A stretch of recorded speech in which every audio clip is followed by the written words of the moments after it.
Olá, estamos começando mais um programa Ecologia e Política em Debate aqui nos estúdios da TV Floripa. Hoje o nosso entrevistado é Nik Strong Cvetich. Ele é diretor executivo da Save the Waves, uma organização internacional com sede na Califórnia, Estados Unidos, que trabalha, entre outros programas, com o Programa Mundial de Reservas de Surf.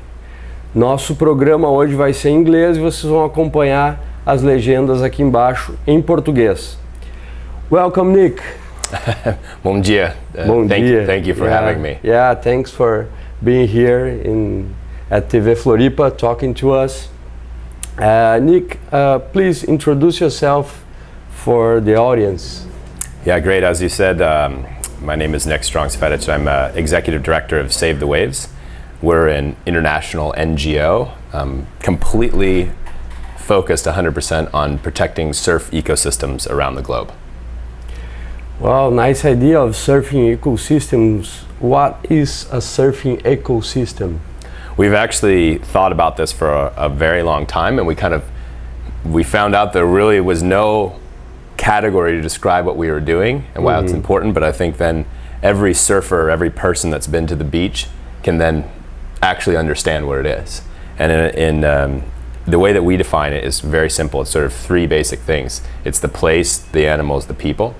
So we talk about sort of a geophysical component of the surf ecosystem, which is really the bathymetry, the geography, the swell corridor, the watersheds that all make a breaking wave. As we know, a really good breaking wave that you can surf is a pretty rare thing around the world, right? There's a finite amount of them. So that mixture of elements is actually quite special. And then we've found from a sort of a biological standpoint that those ecosystems, that those places actually harbor a lot of biodiversity. So there's lots of plants and animals that are dependent on those unique sort of geological constructs. So the last part of the surf ecosystem really is the people. That's a lot of times conservation sort of forgets that people are part of the equation and a part of the ecosystem. And what you find in places around the world, and especially where we just were in Guarda do Embaú, is you have this really unique community and culture that is formed around the surf ecosystem. And so we define it again in those sort of three different terms, but once you sort of think, oh wow, there's these places that are really interesting, have unique plants and animals, and have unique cultures and communities, it becomes something really worth protecting. That's great. And how long have you been protecting surfing ecosystems around the world? Well, we Save the Waves got its start in 2003, so we sort of celebrated our 15th anniversary last year.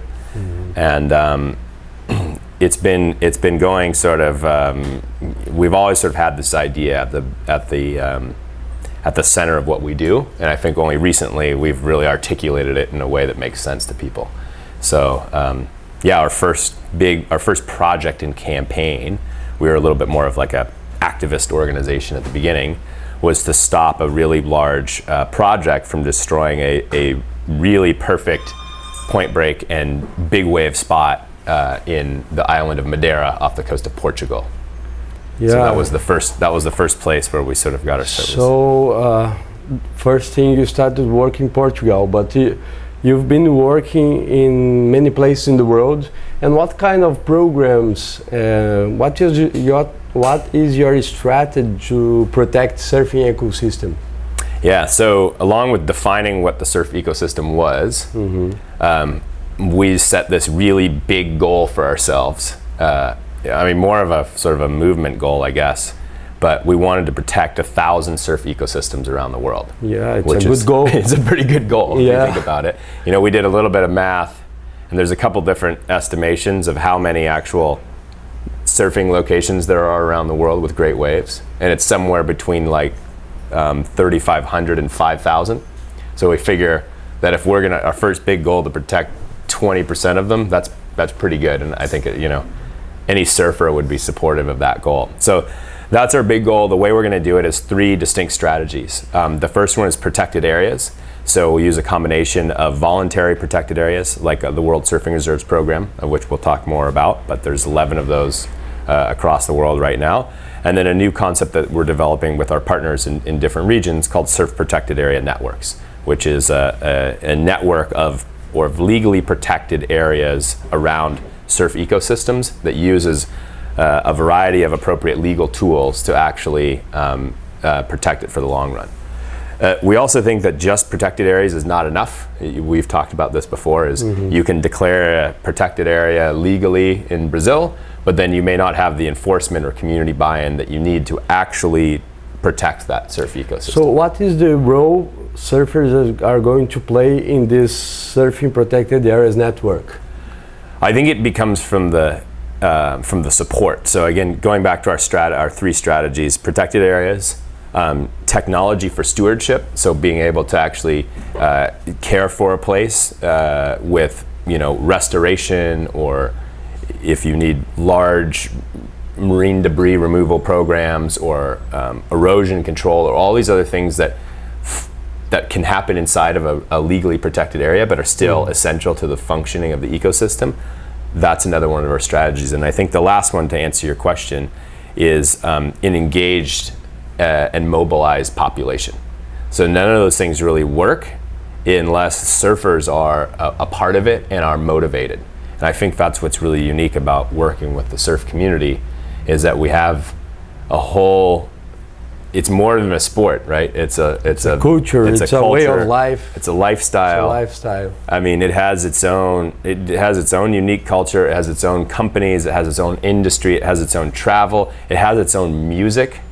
Surf music. I don't know Brazil as well, but I don't know if there's something that's like soccer music. Like I play in a soccer band. I've never heard anyone say that in the U.S. So, but if you say, "Oh, I play in a surf band," you know what that is, and it's again connected to these ecosystems. So I think that as surfers, there's also a very high motivation, because it's personal. When surf spots disappear or are destroyed, the people that went there every day feel it.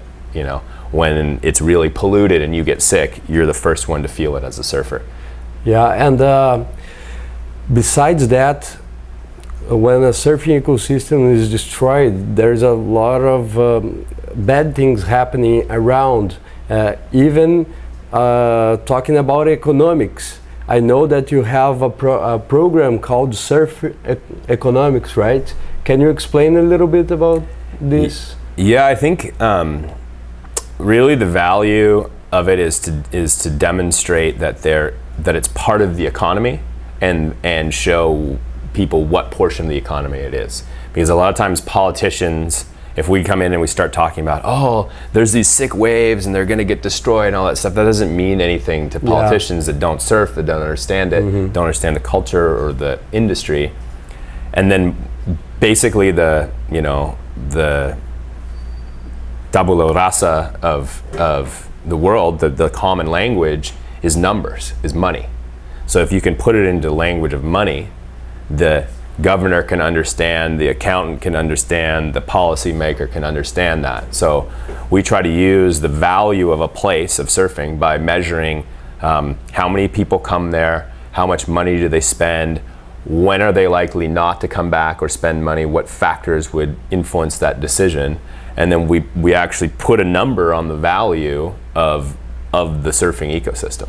And it's pretty interesting. We just completed the one in Guarda do Ambaú, and it was found that the traveling surfers actually spend quite a lot more in each day than the normal average everyday tourist. So it's a type of tourism that can really be sustainable in the long run if it's managed correctly and understood correctly. We've done other studies around the world. We did one with our partners at Conservation International in Bali at the wave Uluwatu. We found that the traveling surfers and surf tourism valued the place. It produced a value of over $35 million annually. Just one surfing spot. One surfing spot in Bali? Uluwatu. Uluwatu, which is great. There's a lot of waves. There's a lot of restaurants and businesses and hotels that are dependent on that place. But if you built a port or a jetty or a breakwater, or allowed the water quality to degrade or continue deforestation of the area and destroy the reefs and destroy the wave, that community is going to lose economically. And so I think when we don't value something, we can't manage it appropriately. And when it doesn't have a number attached onto it, it doesn't end up on the sort of list of attributes within a community that a policymaker is making decisions about. Yeah, I think it's a good tool to negotiate when there's another project coming. Yeah. And normally when these big projects come to a community, they come saying, well, we'll bring jobs, we'll bring, more wealth for the community. But if we already have a study like this and show we already have jobs, and we have such a number of jobs which might be even more than those jobs that this project can bring. And there is also the spiritual value, the value of ecosystem, the value of the surfing culture. And so it's a great thing, to have this economic tool to show the decision makers that maybe they are doing the wrong thing, bringing a project that sometimes even the community don't want to accept it in that place. But tell me a little bit more about Save the Waves. So you are a coalition, and then you have partners all around the world? Yes, yeah, I think that's a really important thing that happened at the beginning of our founding, was always partnering with locals. So that you're not coming in and taking the Save the Waves flag and planting it saying, we saved your place for you. That's completely the opposite of what we want to do. It's always working in partnership so that we're a tool and an assistance to what local organizations or people want to do. So an example is we have a large partnership with Conservation International, and they have about 36 offices around the world. And so we're able to work in 3 regions in Indonesia, Costa Rica, and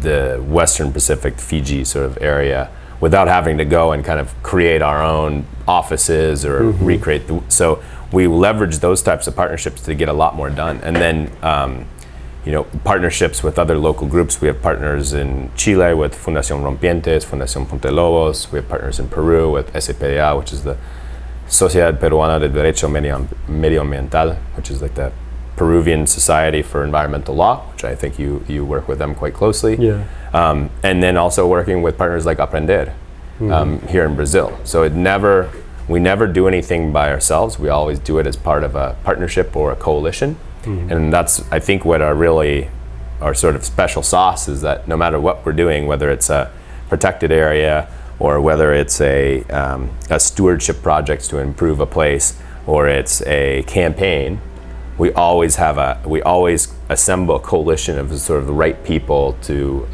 execute the project to success. Do you have any campaign going on around the world right now? We do, yeah. We there was a big project in Mexico at an amazing place called Punta Conejo, which is a right-hand point break. But again, another one of those classic examples of a surf ecosystem. So it has a big wetland behind it that drains with a lot of mangroves around the point, and then that whole drainage system has created this long, perfect point break with perfect sandbanks, and it's just amazing. And there's a local indigenous community that depends on that place for fishing, and there's also it's also turtle nesting habitat as well. So it's all these factors that come together as a surf ecosystem. And recently there was a big project proposed to the Mexican government to create a giant port right here, and basically a big breakwater that comes out adjacent to the point, which would destroy the wave, wreck all the mangroves, all of the wetlands. It is a complete biodiversity hotspot. So there's lots of endemic species; those would be destroyed as well. All the fishing that happens there would be completely wrecked. So it's wrecking every aspect of the surf ecosystem, the geophysical, the flora and fauna, and the human communities that are dependent on the place. But again, we do that in partnership. So we launched the campaign with our partners at Wild Coast, or Costa Salvaje, as they're called in Mexico, and a number of the local sort of surf community actors there. And so we started a petition that went really well. We have over 250,000 signatures. Is it online? It's online. So if people in Brazil here wants to help this cause, they can go online and sign. Yep. And help with this petition. Yeah, you can go to savethewaves.org, and then it should be right on the front page, or you can savethewaves.org/Punto Conejo. And I think what's important about that is it's a bad project that should be stopped for a lot of reasons, but it also highlights that these places are so fragile and it's so easy to lose one. Why lose one of the most classic surf ecosystems in Mexico when you don't have to? You know, so I think this is gives a reason. It's also a way to pivot and say we actually need these surf protected areas in a big network across Mexico so we're not losing these critical ecosystems and amazing surf locations. Yeah, one thing is that when you have a surfing ecosystem protected, it will last forever. If you build a port there, if the economics don't go well, you know, the port will stop, and then you already have the damage done. So one really important thing is that surfing ecosystems may sustain and bring wealth for communities, not for a short part of time, but you know, it will stand, it will last forever. And well, while there'll be surfers, there'll be somebody going there to surf and moving the economy for that place and bring wealth for that community. But you told about protected areas. From my point of view, the main program in Save the Waves is the World Surfing Reserves.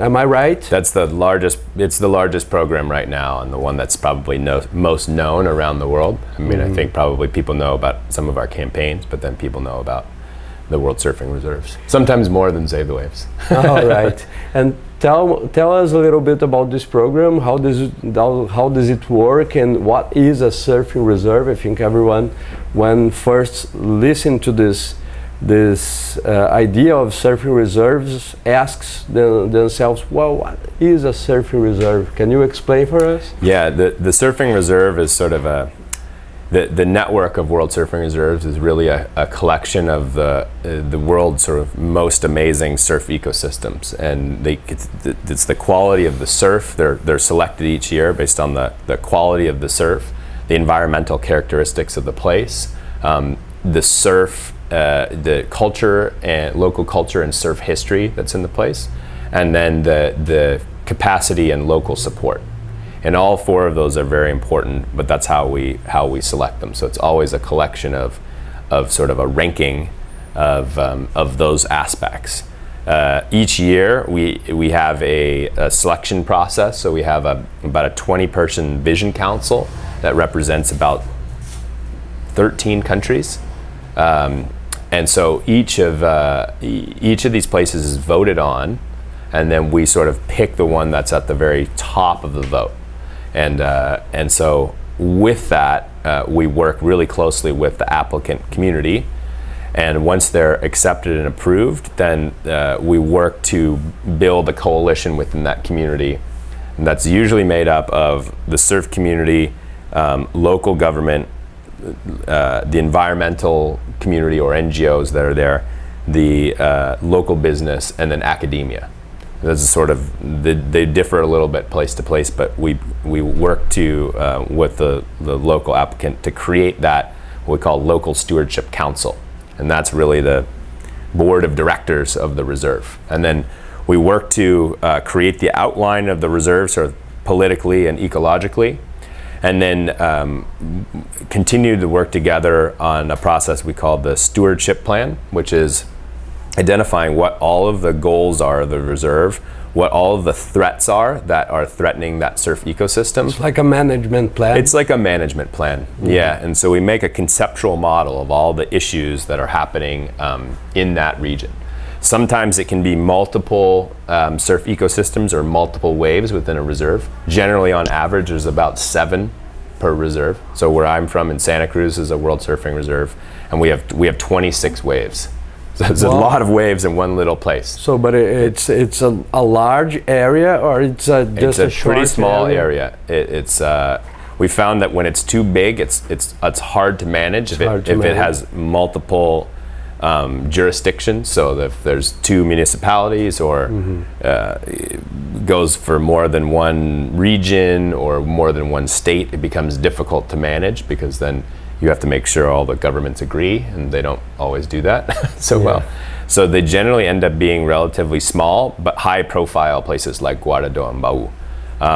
Once that whole plan is put together, then we really celebrate that honor and celebrate the place. So this last weekend was the celebration of Guarda do Ambaú as the 9th World Surfing Reserve, and it was I think that it's a really, really important component of the process and the program, because it creates that community pride, and it creates the support for conservation that we talked about being so important with the surfing community being on board. So we had people attending like Matteo Solano, Adriano de Souza, Taina Hinkle, Ricardo Bocão, Teco Padarats. Ricardo Bocão, Teco Padarats was there. Pio Pereira. Pio Pereira was part of it. We're talking about many former city surfers, surfing legends in Brazil, the future of Brazilian surfing, like Taina Hinkle, Adriano de Souza, who was the city champion of 2015. And like Pio Pereira is the former CT competitor, and he lives in Guarda and supports a lot the cause of the Guarda Surfing Reserve. And let me tell you, besides Guarda, which can you just tell us a few of the World Surfing Reserves around the world, where they are? Yeah, the first one that was dedicated was in Malibu, California. And then subsequently we have them in Portugal, in Ericeira, in Manly Beach, Australia, in Santa Cruz, California, my home, in Huanchaco, Peru, which is the site of the ancient Caballito de Totora, which is probably arguably the first surfing craft, the first boat that was surfed, the first surfboard. And then we also have in Ensenada, Bahia Todos Santos, which is home of the famous big wave killers, or Todos Santos. Todos Santos. Carlos Burle, I guess, won a championship. Yeah, I know it's where a lot of big wave legends sort of got their start there. Greg Long grew up going there. That's where his big wave spot was. Gary Linden. They used to have a stop of the World Big Wave Surfing Tour there, right? Yeah. So in a lot of the places, these end up being both big wave spots, but both amazing. Talking about the surfing culture, having a World Tour stop there, is it important? Does it count when you have big events going on in that place, when you are looking to give the title for a surfing reserve? I think it helps if it has the contest support, because it brings people to understand what it is and why it's important and how it can be protected. But it also can be quite damaging, the big events, if they're not managed well. Sure. Just too many people. We saw that one of the other ones that I didn't mention is Punta de Lobos in Chile. So it's a big wave spot, has the two morros in the back. And it's an amazing wave. I mean, it's probably, when it's really going, is probably more than 2 kilometers long. It's a big wave spot, but it's a point break as well. The famous Chilean big wave surfer Ramon Navarro was from there and was very, very integral to the success of that place. And that was always a challenge, was managing the amount of people that came in for those contests was extremely damaging on the actual surf ecosystem. So it's again one of those things that needs to be put into the stewardship plan to say, how do we limit the impact of this event? How do we limit the impact of people coming here? Because it's an amazing location. They have endemic species like this endemic cactus, and when you have a bunch of people in there just stomping on the cactus, you could lose a species. It's really important. So surfing should be has the responsibility to protect these places, and I think that's why this program is really attractive and successful, is because it creates that platform to bring people together and creates a roadmap to actually really care for these places. Which is the latest World Surfing Reserve? And the latest, well, officially, because there is sort of this approval status and then a completely dedicated status. So the latest is Guarda do Ambaú, that's completely dedicated. Last one was There's dedicated. 2 in process. One's Noosa in Australia, Noosa Heads, which is a great, it's a town combined with a national park. So more than half the waves are within this national park, and just an amazing series of point breaks that you get to go for a hike through the forest and come out with your surfboard. So having a protected area inside the area of the surfing reserve is something good that will help to bring the surfing community to support that already existed protected area, right? Yeah, improve it, and then there's ways where you can extend it. They have this big river, sort of similar to the lagoon and the Rio da Madre in Guarda. They have a big river system that goes in there, and that's not protected. So there's ways of extending the protection sort of via the World Surfing Reserve to make the impact of the protected area better. And then the last one is in Puerto Rico that was approved. In a place called Aguadilla, or just adjacent to Punta Borinquen, which is kind of the northern coast of Puerto Rico in the Caribbean. That's nice. And how about Brazil?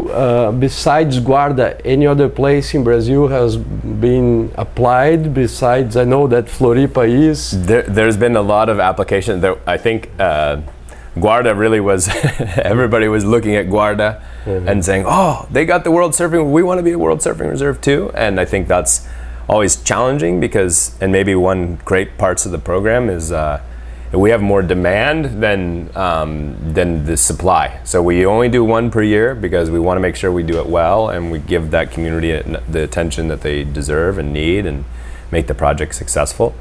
But it's rare with protected areas where the demand for creating the protected area is greater than the current capacity to deliver them. I think it also creates a cachet for the program, so people want it and they have to work really hard to get it, so it's really meaningful when you get that. But yeah, we've had probably 4 or 5 applications for places in Brazil. Floripa was one, Saquarema was one, Ubatuba was one, and there's somebody else in the north that I'm forgetting. Bahia. Itacaré, maybe? Maybe, I don't remember the other one. But yeah, we'll figure it out.